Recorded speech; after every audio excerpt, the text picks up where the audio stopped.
Hello, I am Bailey Pranjinsky, and this is my final paper for Intro to Ethics. I did it on the ethics of warfare. Overall, warfare is unethical.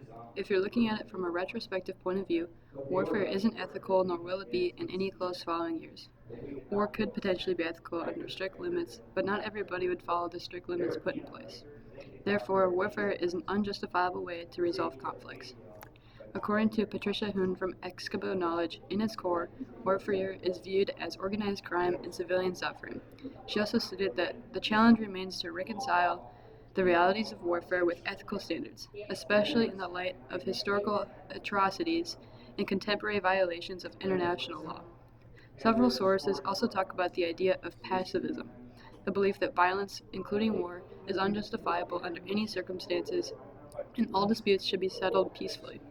BBC states that pacifism is more than just the opposition to war, but also includes actions to promote justice and human rights.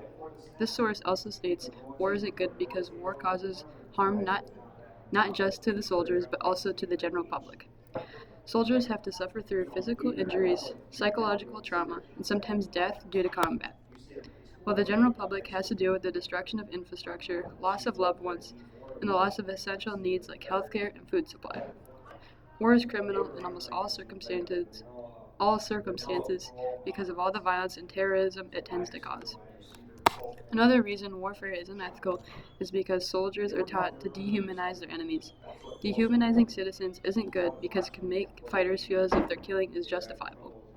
Michelle Maïs from Beyond Intractability said that war becomes even more deadly when dehumanization is in effect.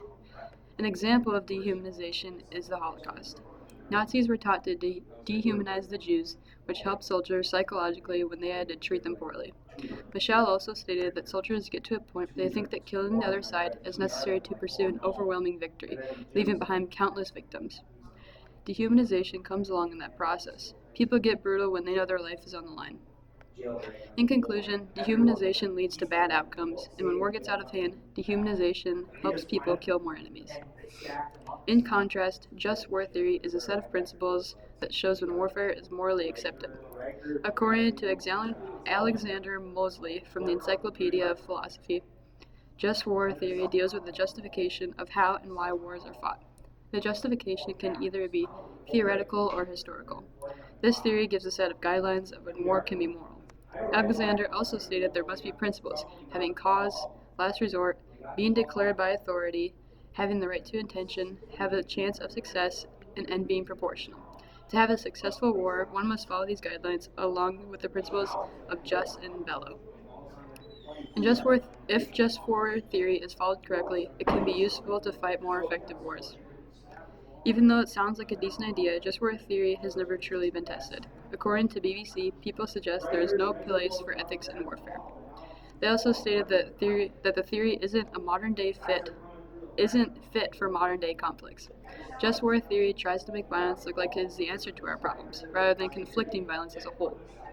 The authors suggest that this theory is unrealistic and pointless. They do what they will, the strong do what they will, the weak do what they must. The existence of nuclear warfare also conflicts with just war theory because nuclear weapons aren't moral due to mass destruction. Another controversy of war is that it destroys moral norms. Historically, wars are fought to defeat or kill the enemy in order to gain something one side wishes to possess.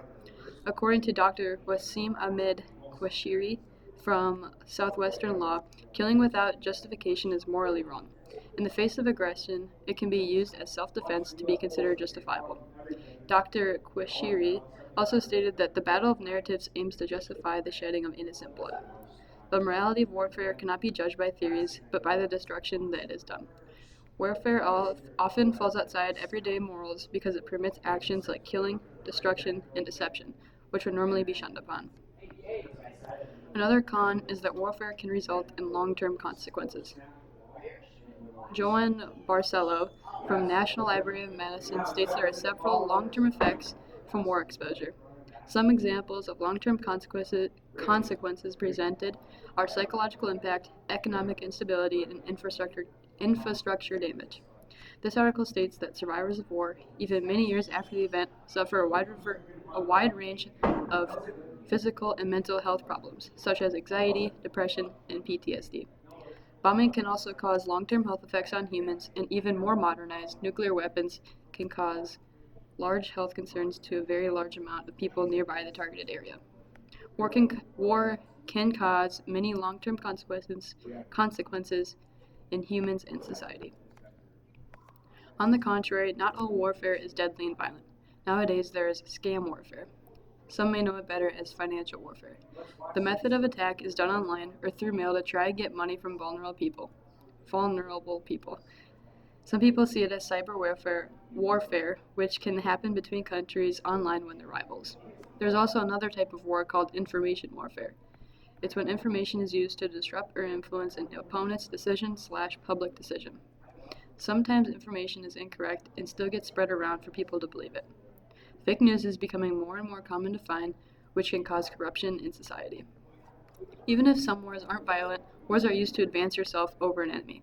Cyber warfare can still damage computer systems and steal information, which causes corruption to the opponent.